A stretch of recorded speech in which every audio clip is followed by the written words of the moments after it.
কি করছো? ওরে বাবা রে,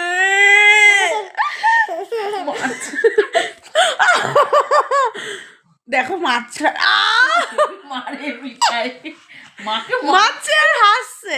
ও ভীষণ মারে বাবা, মাকে মারছে ধরে ধরে। এর মধ্যে যা সারাদিন সহ্য করতে হয়। দেখো মারবে আর হাসবে। ও আমার চোখটা কানা হয়ে গেল। মারছে আবার বড় মিঠি উঠছে। মিঠি মারে কম, মিঠাই প্রচুর মিঠি মারে না, মিঠি গুড গার্ল, মিঠি মারে না, মিঠি কাউকেই মারে না, কিন্তু নিজে মারছে আবার। মারছে আর হাসছে। সেই কখন থেকে আমি বসে বসে মার খাচ্ছি আমার মেয়ের কাছে।